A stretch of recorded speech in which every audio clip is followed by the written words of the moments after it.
Bismillahirrahmanirrahim. Assalamualaikum warahmatullahi wabarakatuh. Berjumpa lagi bersama saya di dalam channel Bedah Ilmu. Masih di dalam Bedah Buku Api Sejarah Jilid 1. Tidak terasa kita sudah memasuki episode ke-16. Dan kita akan membahas tentang penguasaan pasar di dalam edisi yang pertama. Yang pertama kita akan membahas tentang bagaimana penjajahan Barat mempertahankan wilayah-wilayah jajahannya. Setelah kita membahas tentang bagaimana kaum muslimin, khususnya kaum muslimin Arab, di dalam menguasai jalur perdagangan dan juga sumber dayanya. Nah, ini adalah kaum muslimin ya, menguasai potensi-potensi pasar di berbagai wilayah di belahan bumi, termasuk juga menjalin persahabatan dagang dengan India, Cina, Nusantara, dan sebagainya. Tentu potensi-potensi pasar kaum muslimin Arab khususnya, yang pertama adalah potensi dari sumber dayanya. Ya, itu potensinya sangat bagus sekali. Kemudian potensi dari jalur pelayarannya, perdagangannya, baik darat maupun laut, khususnya apabila kita telah membedah bahwa wira usahawan Arab, kebanyakan mereka juga wiraniagawan, maka mereka adalah orang-orang yang juga mengetahui jalur sutra, terlebih lagi juga jalur laut, yang dimana mereka juga melakukan kerjasama ya perdagangan di jalur-jalur tersebut.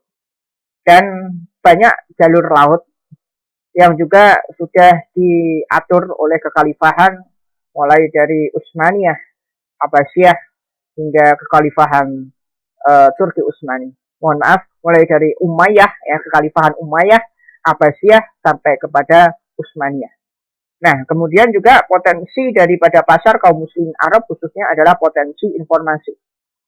Informasi tentang perdagangan, informasi tentang tata cara berdagang dan sebagainya, termasuk juga perekonomian syariah yang telah ditanamkan dasar-dasar teorinya oleh Rasulullah Shallallahu Alaihi Wasallam, kemudian dikembangkan oleh Khulafaur Rasyidin khususnya Umar bin Khattab, Utsman bin Affan, Ali bin Abi Thalib, yang telah mengembangkan Baitul Mal dan juga telah menetapkannya, kemudian Khalifah Ibnu Umar dan seterusnya, ya, Abdul Malik bin Marwan, ya, dan seterusnya dari kalangan-kalangan khalifah, hingga kemudian ribuan tahun lamanya kaum muslimin melakukan perdagangan dan juga kerjasama dengan kalangan-kalangan non-muslim lainnya, sehingga Islam juga informasinya tersebar.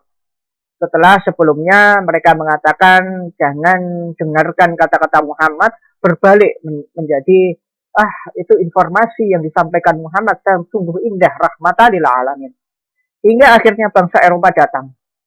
Setelah kekelaman bangsa Eropa, kemudian bangsa Eropa mencoba kembali bangkit, ya.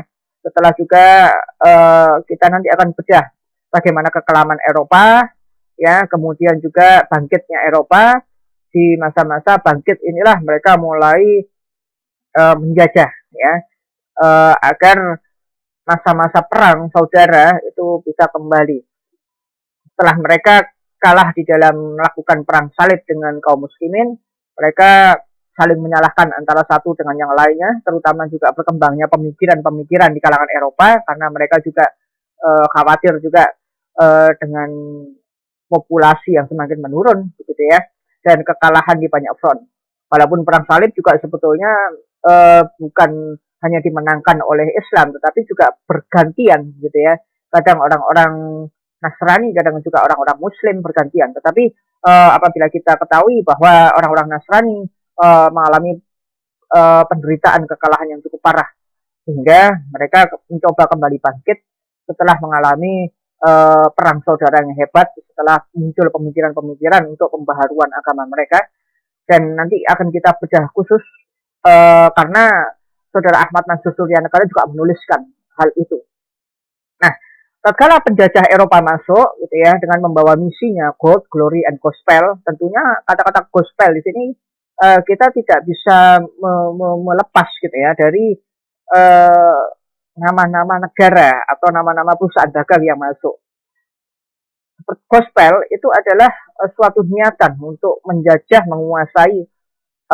Sebetulnya kalau kita lihat nanti ada keunikan juga ya, beberapa opsi dagang ini, bahwa niatan-niatan kerajaan-kerajaan Eropa untuk masuk ke Asia, wilayah Asia, dan juga menguasai jalur perdagangan bukan hanya Asia, sebetulnya juga di Australia, contohnya suku Indian, suku aborigin di Australia, dan juga suku Indian di Amerika.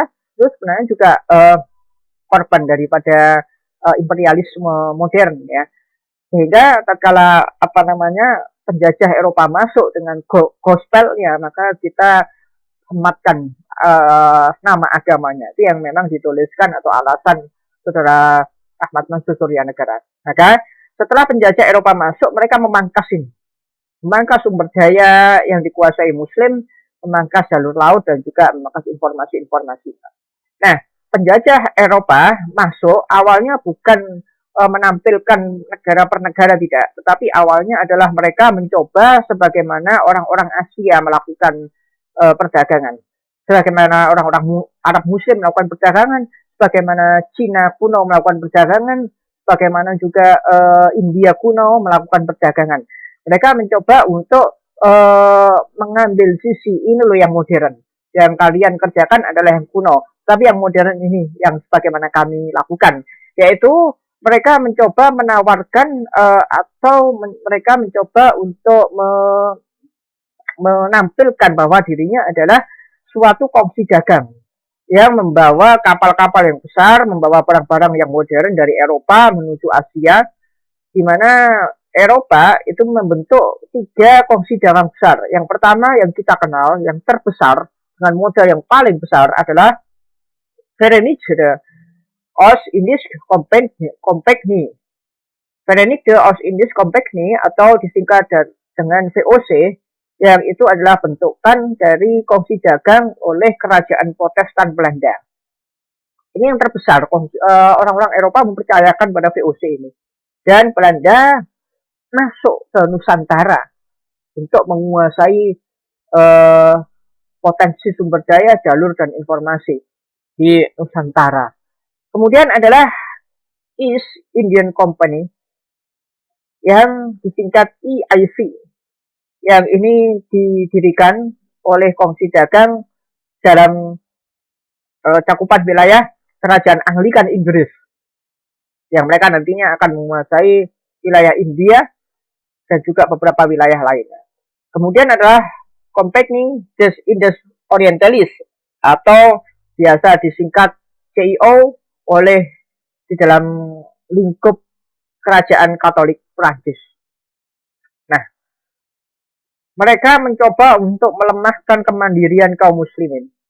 Mereka mencoba untuk memangkas agar kaum muslimin Arab khususnya menyebar ke daerah Nusantara dan yang lainnya, India termasuk Cina termasuk yang itu juga sudah mulai banyak Islamnya, agar tidak menjadi para pedagang, agar tidak menjadi wirausahawan dan tidak menjadi wiraniagawan.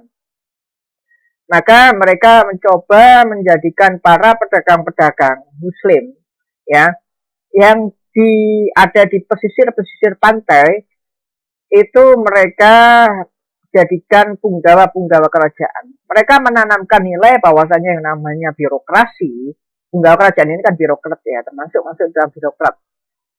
Tatkala menjadi punggawa kerajaan, bupati, sampai kemudian menjadi abtenar pada saat Belanda masuk, ya. Sebelum Belanda masuk, masih VOC, itu mereka mencoba menanamkan bahwa menjadi bupati, menjadi patih di dalam suatu kerajaan, menjadi menteri-menteri di dalam suatu keraton, itu merupakan sesuatu yang lebih terhormat daripada para pedagang, daripada wirausahawan dan wiraniagawan. Sehingga mereka banyak beralih dari wirausahawan kepada punggawa kerajaan dengan cara apapun. Mulai dengan cara yang dibolehkan sampai dengan cara penjilatan. Ya. Bahkan kolusi nepotisme saat itu juga sudah mulai tumbuh. Dan ini memang sudah ditanamkan oleh penjajah, yang mana VOC sendiri ya itulah yang menguasai, yang memonopoli perdagangan di wilayah perdagangannya seperti Nusantara. Maka kenapa kok mereka bisa memonopoli? Karena rakyat lokalnya sudah beda pemikiran, sudah beralih kepada birokrasi. Mereka ganti yang menguasai perdagangan. Sehingga kaum muslimin tersisihkan, termarginalkan. Tidak lagi menguasai perdagangan internasional, tapi perdagangan lokal yang kecil-kecil. Dirusak perdagangannya. Sedangkan perdagangan internasional dikuasai oleh bangsa-bangsa Eropa. Nah, sedangkan menurut Rasulullah Shallallahu Alaihi Wasallam, birokratik itu berbasis amanah.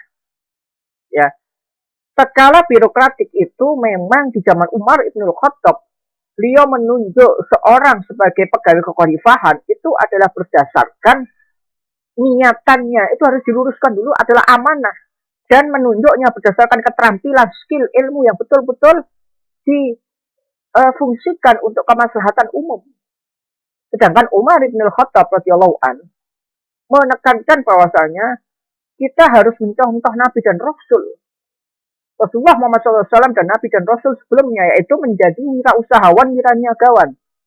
Seperti Nabi Dawud, ya, beliau adalah wirausaha di dalam membuat baju besi. Bahkan ada Nabi yang merajut bajunya dan juga menjual pakaian itu. Dan tidaklah para Nabi itu diutus, melainkan sebelumnya mereka menjadi pengembala-pengembala kambing. Nah, ini itu adalah wirausahawan, wiraniagawan. Tetapi hal itu kemudian diubah. Wirausahawan, wiraniagawan itu adalah sesuatu yang kecil, bukan yang terhormat biasa itu. Maka mereka rame-rame menjadi punggawa-punggawa kerajaan. Mereka senang apabila berdarah biru dengan gelarnya, gelar yang panjang. Ya, saya adalah keturunan dari raja ini, saya adalah keturunan dari raja ini, membangga-banggakan keturunan. Akhirnya muncul lagi lah kasta. Walaupun secara tidak tampak, tetapi kasta itu muncul secara samar untuk kemudian menjadi konflik di masyarakat. Maka di sini nih, VOC bisa menguasai badan-badan yang strategis, sumber-sumber yang sangat potensial. Nah, tidak hanya menguasai informasi, sumber daya alam dan juga jalur perdagangan, tetapi mereka juga untuk melanggengkan, ya, mengaburkan kekuatan muslim di dalam keterampilan mereka menguasai jalur-jalur perdagangan dan juga pasar-pasar adalah penguasaan sistem penulisan sejarah. Sudah kita bahas bagaimana mereka membuat jurnal-jurnal standar mereka. Apabila tidak standar mereka, jurnal-jurnal yang lain, maka harus mengikuti standar mereka. Apabila membuat standar sendiri, maka tidak dinilai sebagai sesuatu yang baik. Ya, kita lihat Scopus, kita lihat skema QCR dan sebagainya. Standar mereka, coba tatkala Indonesia membuat standar sendiri, ditolak. Indonesia harus mengikuti standar mereka, walaupun namanya Indonesia. Itu pun harus bahasanya juga harus bahasa Inggris. Ya, katakanlah jurnal jurnal yang terkait dengan sejarah. Coba bahasanya Indonesia. Standarnya standar Indonesia. Bersaing. Pasti mereka akan menolak, ini bukan standar bagus. Tapi kalau kita bisa masuk ke pengindeksan, Scopus, indeks, skema QCR dan sebagainya, harus mengikuti standar mereka. Mereka menampilkan image bahwasanya Scopus itu bagus, skema itu bagus. Maka kamu kalau ingin bagus harus ikut standar kamu. Walaupun kamu dari negara manapun harus ikut standar kamu. Nah, ini masih baru jurnal, penulisan dalam bentuk jurnal, belum penulisan dalam bentuk buku, diktat dan lain sebagainya. Kita dilemahkan dari sini, sehingga kita terbentuk citra dan opini masyarakat jajahan tentang masa lalu yang dibaca. Mereka menuliskan buku-buku, bahwasanya buku-buku yang ditulis orientalis itulah yang ilmiah, sedangkan buku-buku yang ditulis oleh para ulama itu tidak memenuhi standar ilmiah. Sehingga kini banyak para sejarawan yang condong melihat tulisan-tulisannya orientalis daripada tulisan-tulisan ulama. Contoh sejarah komunis di Indonesia tahun 1948. Banyak ulama-ulama korban kekejaman PKI itu menulis sejarah. Mereka orientalis juga menulis sejarah kejaman PKI 48. Tapi para ulama-ulama sejarah yang diakui, kalau kita hanya sekedar mengambil dari catatan-catatan sejarah para ulama, Tentu tatkala kita dimasukkan ke skim akun JR atau ke pengindeksan Scopus atau yang lainnya yang dirasa bagus, maka tidak diakui. Mereka minta ini indeksnya daftar pustakanya, daftar pustaka yang bagus, yang valid. Buku-bukunya kalau bisa harus buku-buku yang berbahasa Inggris. Mohon maaf ya, Inggris. Bahasa Inggris. In English. Atau apalah ya. 5 bahasa PBB. Ya. Inggris, Prancis, Cina, ya. Indonesia nggak masuk. Arab masuk. Ya, bahasa Arab. Sejarah-sejarah yang ditulis Arab itu belum sampai ke sejarah Nusantara. Ya. Jarang orang Arab asli dengan bahasa Arab nulis sejarah Nusantara. Ya orang-orang Nusantara yang nulis dengan bahasa Arab. Udah masa lalu, Arab Pegon juga banyak. Ya, tetapi tatkala kita menulis dengan bahasa Indonesia, ya, bukan bahasa internasional itu. Referensinya juga semuanya Indonesia, ditolak sama Scopus. Ya, ini maka dari itu kita betul-betul dicuci tentang masalah keimanan kita, ya, tentang sosial politik kita, bahkan budaya kita, kebarat-baratan. Saya pernah menulis di media sosial, aksara Jawa itu, ya memang saya hanya salah ketik itu adalah tatkala lupa menuliskan salah satu. Aksara Jawa itu salah satu dari budaya Nusantara, salah satu dari aksara Nusantara yang penting kita pelajari, yang penting kita dalami agar khususnya ya kita bukan bahasa Arab ya, khususnya orang-orang Jawa ini mengambil intisari dari para ulama dulu. Itu juga menulisnya pakai aksara Jawa di dalam tafsirnya, di dalam syarah-syarah hadisnya sebelum pegon dibuat oleh para wali. Setelah para wali membuat aksara pegon, yaitu aksara Arab yang sedikit menyimpang dengan apa namanya artikulasi Melayu dan juga artikulasi Jawa kalau yang masuk ke Jawa, artinya itu Arab Melayu kalau orang Melayu bilang, kalau orang Jawa adalah Arab pegon. Ya. Maka Arab pegon itulah yang juga perlu kita pelajari sampai sekarang. Alhamdulillah pondok-pondok juga masih mempelajari Arab pegon, tetapi belum mempelajari aksara Jawa. Padahal aksara Jawa itu kita bisa menarik masa transisi antara transisi Hindu-Buddha kepada transisi Islam. Bagaimana dakwah-dakwah para ulama, luar biasa sekali. Kemudian dibully oleh netizen media sosial. Ya. Oh, kamu bisanya bahasa Jawa, belajar dong bahasa-bahasa Rusia, Inggris, Prancis, macam-macam. Ya, saya sedikit bahasa Inggris, bahasa Inggris memang masih dipelajari dan dituntut untuk saya mempelajari bahasa Inggris. Tetapi bukan berarti kita dipaksakan, wah kalau bisa bahasa Jawa, kemudian bisa aksara Jawa itu enggak, wah.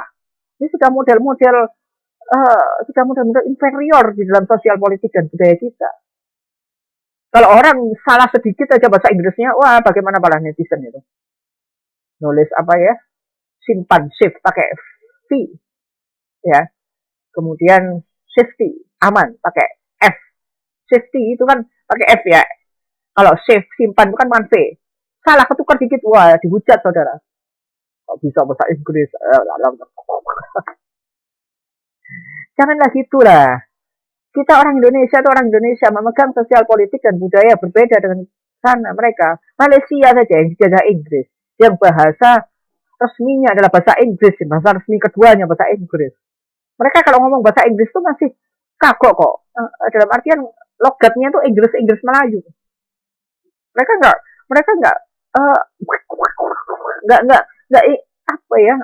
minder tatkala bahasa Inggris mereka itu nggak seperti bahasa Inggris Amerika, nggak seperti bahasa Inggris England dan sebagainya, Wales atau bahasa Inggris mana lah yang di Eropa sana.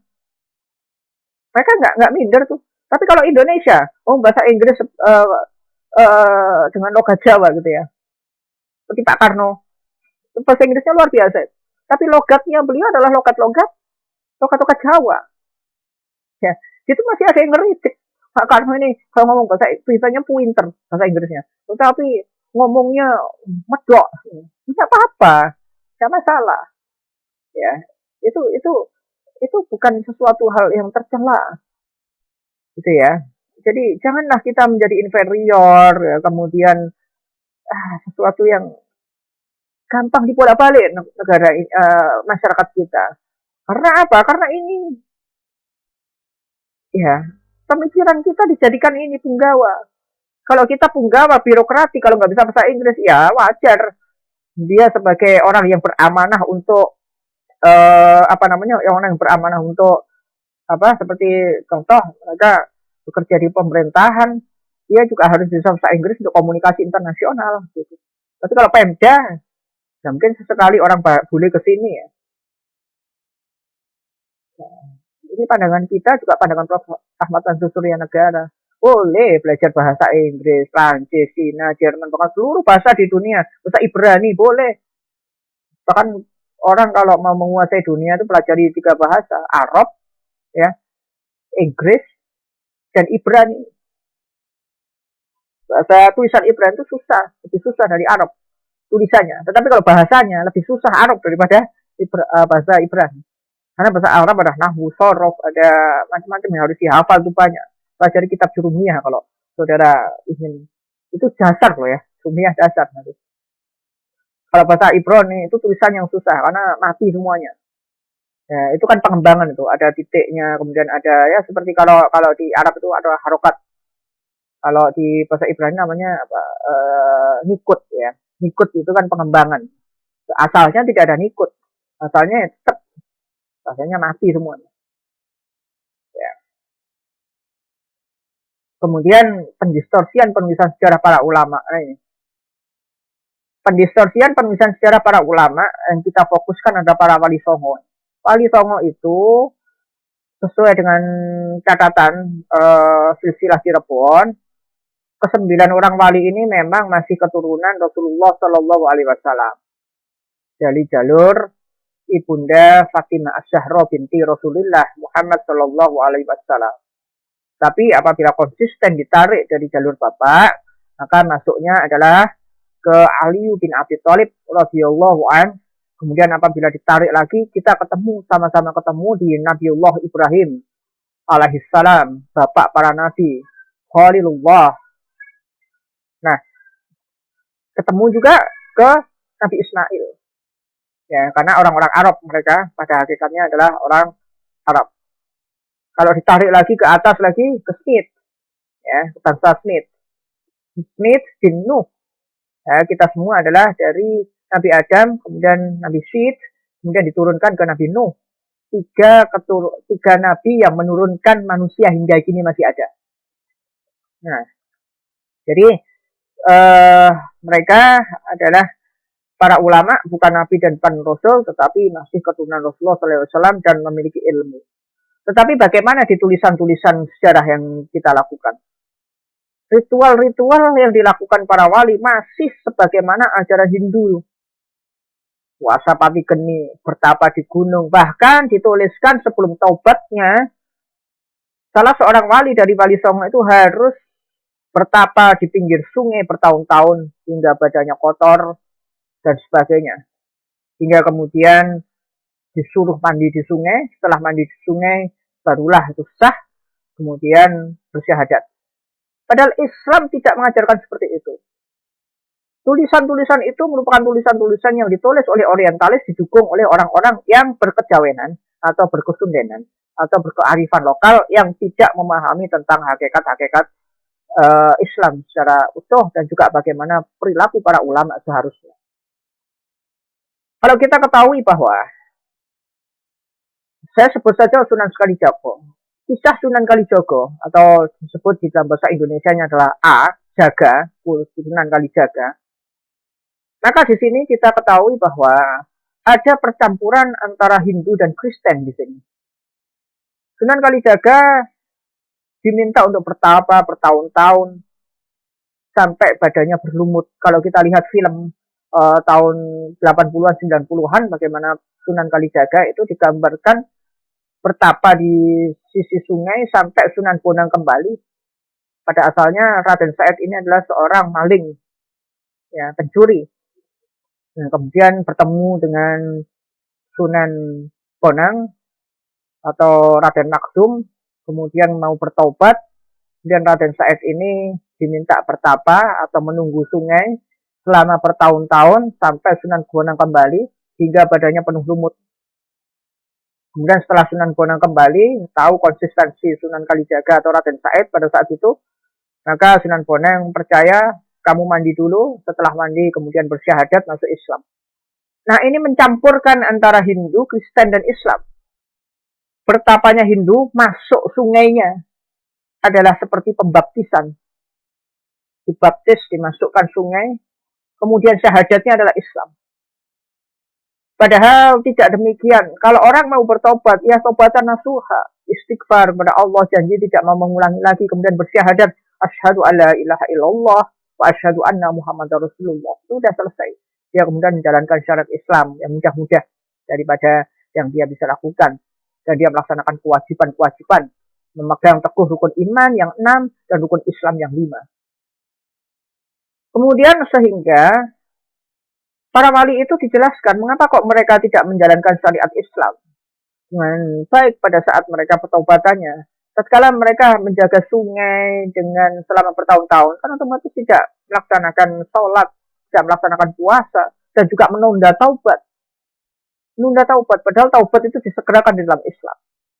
Alasan mereka, para tradisionalis mengatakan bahwasanya Sunan Kalijaga ini adalah mencapai ma'rifat, sehingga tidak perlu menjalankan syarat Islam yang dibebankan. Padahal Rasulullah SAW sebagai Rasul, sebagai Nabi yang paling dicintai Allah Subhanahu wa Ta'ala dari Nabi dan Rasul yang pernah beliau angkat sendiri. Nabi dan Rasul itu Allah sendiri yang mengangkat. Allah Ta'ala sendiri yang mengangkat Nabi dan Rasul melalui perantara Jibril, maupun Allah sendiri yang mengangkat sebagaimana Nabi Musa alaihissalam. Allah sendiri yang berkalam, yang mengatakan kepada Nabi Allah Musa dengan bahasa Ibrani pada saat itu. Karena pada saat itu bahasa Bani Israel adalah Bani keturunan yang ditinggikan dan dimuliakan. Bangsa Arab belum. Kemudian bangsa Arab setelah Bani Israel melakukan penyimpangan di masa Rasulullah Muhammad SAW. Karena Bani Israel sudah rusak, parah. Dan bani-bani yang lainnya juga sudah rusak. Hanya terselip sedikit saja dari bangsa Arab.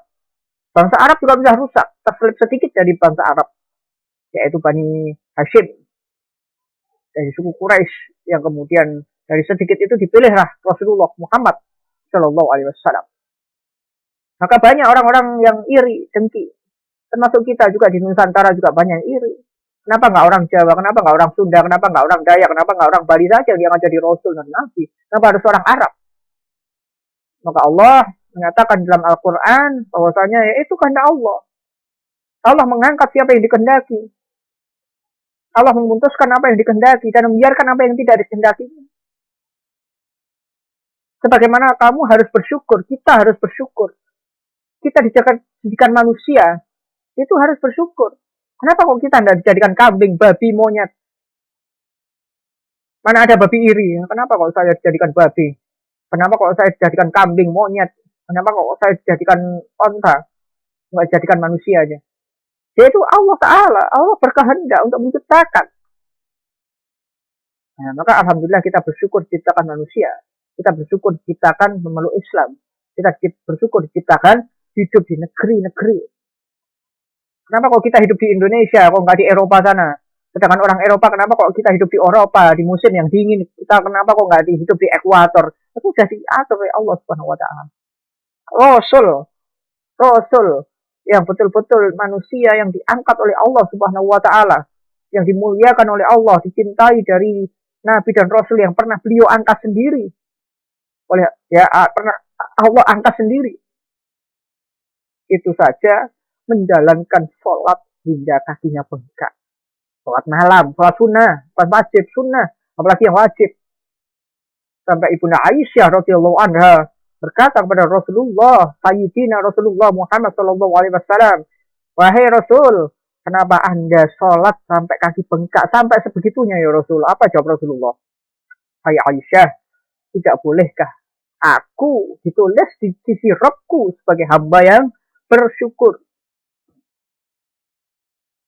Bukankah Rasulullah telah dijamin surga? Bukankah Anda telah dijamin surga ya Rasulullah? Aku ingin menunjukkan kepada Allah bahwa jaminan surga itu aku harus bersyukur atas jaminan itu. Kalau kita dijamin surga, bebas. Kita sudah ahli surga, kita dijamin surga, lepas sudah. Kita bukanlah orang-orang Nasrani atau bukanlah orang-orang yang menyatakan bahwasanya tatkala kita sudah melakukan ini pasti masuk surga. Tidak. Anda membaca syahadat, asyhadu alla ilaha illallah wa asyhadu anna muhammadar rasulullah, tidak lantas Anda dijamin masuk surga. Tidak. Anda harus melakukan kewajiban-kewajiban yang harus dilaksanakan di dalam rukun Islam yang 5 itu. Dan harus mempercayai rukun iman yang 6 itu. Kalau Anda bersyahadat tetapi Anda tidak percaya dengan hari kiamat, tidak percaya dengan qadar, maka Anda batal Islamnya. Anda berislam, percaya dengan rukun iman yang 6 itu, tetapi Anda tidak melaksanakan sholat, Anda tidak membayar zakat, Anda tidak berhaji walaupun Anda mampu. Kalau Anda tidak berzakat, Anda tidak berhaji, cacat Islam Anda. Tapi kalau Anda sudah tidak melaksanakan sholat, maka Rasulullah SAW menyatakan, aku tidak menyatakan orang itu keluar dari Islam, tidak memutuskan bahwasanya tidak memvonis orang itu kafir, sampai orang itu betul-betul meninggalkan sholat dengan sengaja. Ya, para ulama kata-kata meninggalkan sholat itu garis bawah.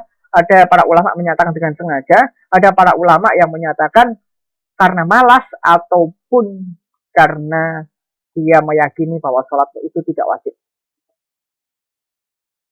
Jadi sampai dengan meninggalkan sholat tidak sengaja, sampai meninggalkan sholat dengan sengaja, ya, dengan sengaja. Nah, maka apalagi keturunan beliau, ya bukan nabi dan juga bukan rasul, walaupun keturunan beliau adalah orang yang harus kita muliakan, namun mereka juga manusia biasa sebagaimana kita. Walaupun darah Rasulullah mengalir pada beliau, tetapi ingat, yang mengangkat nabi dan rasul itu Allah, bukan darahnya otomatis melekat, tidak. Nabi Nuh alaihissalam, beliau nabi dan rasul yang diangkat oleh Allah, darah beliau yaitu Kan'an diazab oleh Allah Subhanahu wa taala kepada kafir. Ya. Maka tidak bisa menjamin itu adalah keturunan Rasul tatkala dia tidak mengikuti ajaran kakeknya, yaitu Rasulullah Sayyidina Rasulullah Muhammad Sallallahu Alaihi Wasallam. Maka kami yakin, saya yakinnya para wali songo ini diselamatkan oleh Allah dari sholat 5 waktunya tidak bolong-bolong dengan sengaja. Mereka juga bertauhid kepada Allah, la ilaha illallah Muhammad Rasulullah, tidak menyekutukan dengan yang lainnya. Mereka juga menjalankan kewajiban-kewajiban Islam sebagaimana kakeknya Rasulullah Muhammad SAW memerintahkan ahlul baitnya, sekaligus juga kaumnya, kaum muslimin, umatnya yang nanti akan beliau gandeng, beliau raih. Gitu ya. Wali Songo digambarkan kehidupannya hanya masalah akhirat tanpa peduli dunia. Padahal sebagian besar daripada Wali Songo itu adalah pedagang dan wirausahawan yang sukses. Kenyataan yang terjadi, mereka menjalankan syariat Islam dan mereka berjihad, berjuang, berpolitik, berdagang. Coba contoh Sunan Gunung Jati, Syarif Hidayatullah, membantu Falatehan mengirimkan pasukan bersenjata untuk mengusir kerajaan Katolik Portugis di wilayah Jayakarta pada tanggal 22 Ramadan 933 Hijriah atau 22 Juni 1527 Masehi. Dia berjihad. Mustahil dia berjihad kalau tidak memiliki pasukan. Lalu beliau apa? Beliau raja. Sunan Gunung Jati itu adalah Raja Cirebon. Kerajaan Cirebon. Pertama. Dia berpolitik.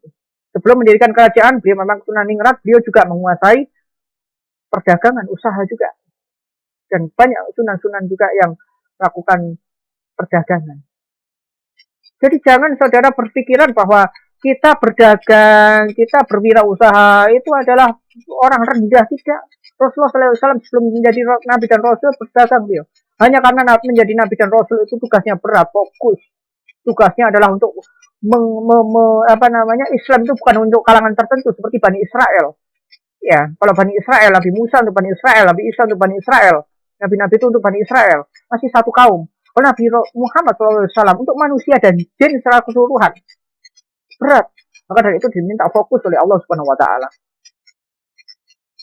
Nah, Rasulullah memuji kaum muslimin yang menjual barang, berusaha dengan tangannya sendiri, itu Rasulullah memuji.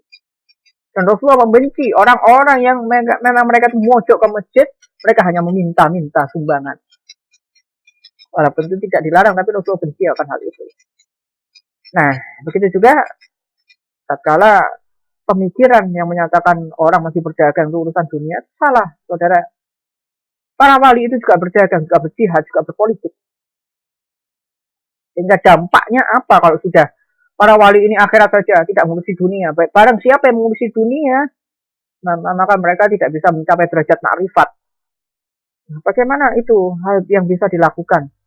Maka dari itu muncul ajaran-ajaran Islam kejawenan dan kesundenan. Para wali itu tidak sholat, para wali itu mengurusi agamanya saja, para wali itu ada yang bertapa, para wali itu ada yang pati geni. Maka muncul orang yang menyucikan diri adalah manunggaling kawula Gusti. Yang penting hatinya nyatu marang Gusti Allah. Yang penting hatinya itu bersatu dengan Allah. Bahkan ada yang sampai kata-katanya keluar itu bisa menjadikan batal keislamannya, murtad, menyatakan Allah itu berwujud saya sebagian dari Allah, itu murtad. Menurut Islam, manusia itu ciptaannya, ruh yang ditiup jarinya. Itu bukan berarti bagian dari dirinya, tidak. Beda. Kita tuh hina.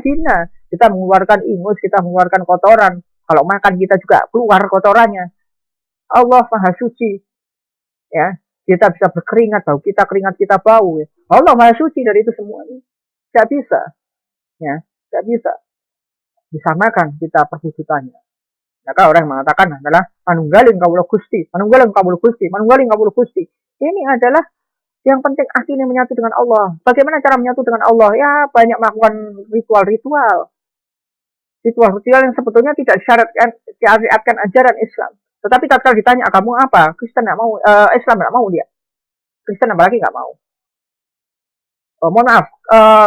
Kalau dikatakan kejawen, mereka ada yang mengatakan ini yang bagus ya. Kalau mereka kejawen, mereka katakan kejawen, oke lah. Tetapi tatkala ada yang mengatakan kejawen, tapi mereka juga berhari raya. Mereka kejawen, mereka juga puasa Ramadan. Kita katakan loh, Anda kejawen, tetapi kenapa kok berhari raya juga? Ini adalah adat kami, mbah-mbah zaman dulu. Coba kalau kita berpikir mbah-mbah zaman dulu itu melakukan kejawen itu apa? Ternyata itu juga ajaran Islam yang distorsi. Sehingga mereka nggak ngerti murninya. Mereka katakan mereka yang murni, padahal itu sudah terdistorsi. Yang murni, ya yang disampaikan Rasulullah SAW dalam Al-Quran dan hadis. Jadi para ulama, para wali ini murni. Kemudian didistorsi oleh penjajah, sehingga kasihan orang-orang yang kejawen. Mereka disebut kejawen, kadang nggak mau, kadang mereka disebut Islam. Tapi ada yang mau disebut kejawen. Iya, saya kejawen, saya bukan Islam. Iya, tapi dia juga berpuasa Ramadan, dia juga beridul fitri. Bulan-bulannya juga mirip dengan Islam kok. Dzulhijjah, ini dikatakan Syuro. Sama aja. Muharram itu juga ada sejarahnya kalau kita lihat atas nama Syuro, itu juga melekatnya ke Muharram. Ya. Ramadan dikatakan poso, ya kan memang puasa, memang dikatakan poso. Hanya istilah nama jadi ganti. Lalu kemudian Syawal diganti ruah, ya sama ruah, ruahan Syawalan. Ruah itu dari arti berhari raya juga bersenang-senang di situ. Ruah kembali suci, kembali gumregah suci. Ruah hanya istilah nama aja, tapi sama bulannya 30, 31, 30, 29. Ada yang 31. Kalau di Sunda namanya kesundenan. Tapi saya nggak bahas ya kalau kesundenan. Untuk Jawa yang saya memang mendalami di sini. Maka dari itu orang-orang yang meninggalkan Al-Quran dan Sunnah benci dengan akidah Islam dan mendewakan ajaran leluhur. Mereka mendewakan ajaran luhur saya. Di Al-Quran dibantah sama Allah Subhanahu Wa Taala. Di hadis juga dibantah. Bahkan di surat Al-Kahfi itu dinyatakan oleh Allah Subhanahu Wa Taala. Mereka menyatakan sesuatu yang mereka tidak ketahui. Bahkan nenek moyang mereka pun juga nggak tahu. Nah, tatkala misalkan kita leluhur saya tuh begini. Andai kan leluhur itu bisa dihadapkan, dihidupkan lagi, tanya kepada leluhur, apakah leluhur itu juga mengetahui? Leluhur itu juga nggak tahu dari mana. Ternyata itu adalah distorsi sejarah. Memang oleh penjajah di bolak-balik. Bahwasanya Wali Songo yang murni, sudah didistorsi sehingga mereka didukung oleh para jongos-jongos penjajah dari kalangan-kalangan yang memang tidak mau memeluk Islam karena benci dengan Arab. Kamu jangan beragama Arab, beragamalah Jawa. Apa itu kejawenan? Oke lah, kalau kita beragama kejawenan, baik. Tetapi apakah agama kejawenan itu adalah agama yang sedikit mencuplai Arab? Padahal agama kejawenan yang asli betul sebelum Islam masuk itu Hindu yang digabungkan dengan ajaran-ajaran leluhur Jawa. Kita kan dari Melanesia. Ajaran-ajaran Melanesia lah itu yang asli. Itu pun sudah kita sudah tidak bisa gayuh sejarahnya sudah. Wah, tertutupi. Ajaran asli Melanesia itu sudah kita nggak ngerti. Austronesia bagaimana kita nggak ngerti. Yang kita ketahui adalah aksaranya, budayanya. Tetapi kalau untuk ideologinya kita minim, susah sudah. Tapi kalau kita belajar kejawenan asli murni, nggak ada tuh kejawenan asli murni itu juga ngambil dari Arab kok. Buktinya bulan-bulannya, perhitungan penanggalan hanya tahunnya aja ganti. 1442 ganti 1000 berapa saka. Berapa ya itu tahunnya aja diganti dompleng kan. Lalu kemudian untuk ada tata cara dan tata cara mirip-mirip Islam. Maka mereka begini loh, orang yang ingin masuk surga itu kalau unsur kejawenan atau yang belajar kitabnya apa biasanya? Kitabmu apa? Kitabnya tuh Kanjeng Sunan Kalijogo. Kanjeng Sunan Kalijogo itu Muslim, Pak.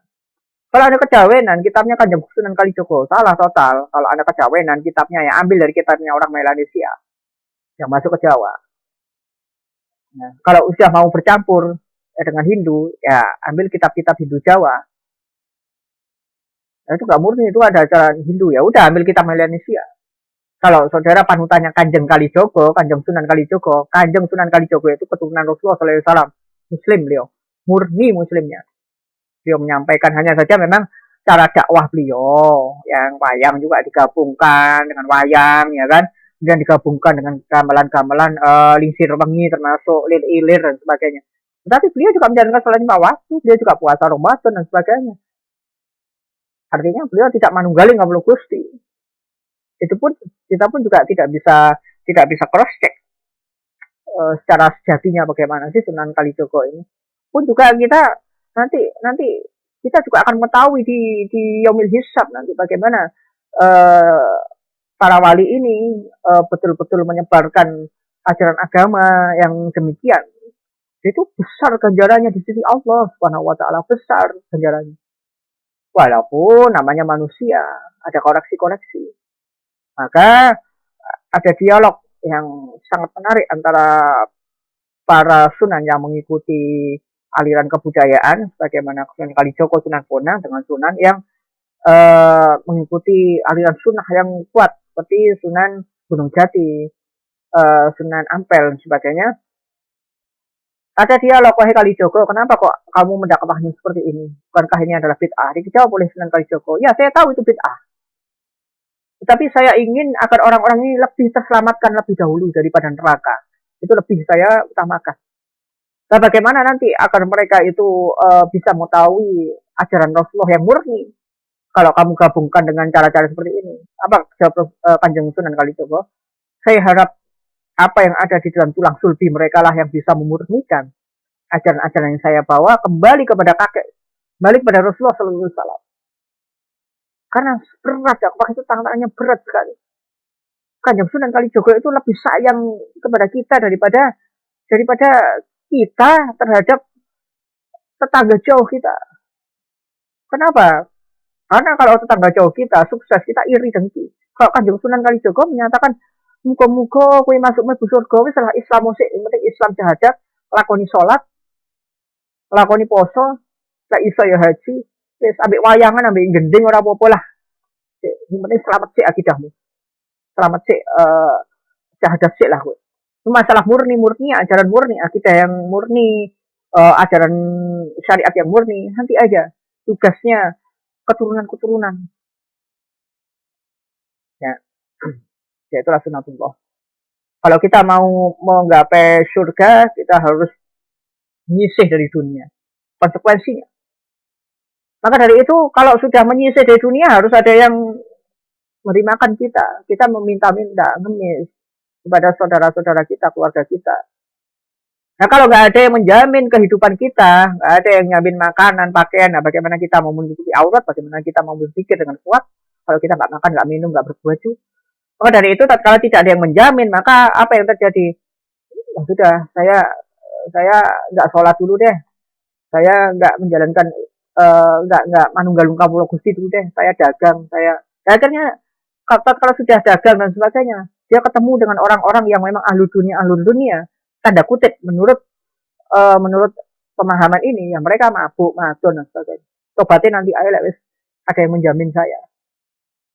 Salah. Bahkan Rasulullah SAW itu tatkala masuk pasar itu ada zikirnya. La ilaha illallah Muhammad Rasulullah ada. La haula wala quwata illa billahil aliyil azim. Ada. Ya. Ada doa-doanya masuk pasar itu. Ada zikir-zikirnya masuk pasar itu. La ilaha illallah wahdahu la syarikalah lahul mulku wa lahul hamdu yuhyi wa yumit wa ala kulli syai'in qadir. 1 juta pahala kebaikan. Atau mungkin hanya mengatakan la ilaha illallah Muhammad Rasulullah. Subhanallah walhamdulillah wa la ilaha illallah wallahu akbar boleh, yang penting zikir.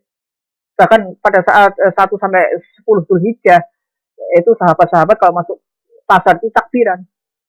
Allahu akbar Allahu akbar Allahu akbar la ilaha illallah Allahu akbar walillahil hamd. Kemudian mengucapkan la ilaha illallah wahdahu la syarikalah lahul mulku wa lahul hamdu yuhyi wa yumiit wa ala kulli syai'in qadir. 1 juta kebaikan masuk pasar 1 kali. Kalau 100 kali ya kalikan aja. Artinya apa? Artinya kita sambil berdagang sambil juga kita fokus kepada akhirat kita. Kita mencari dunia untuk akhirat kita.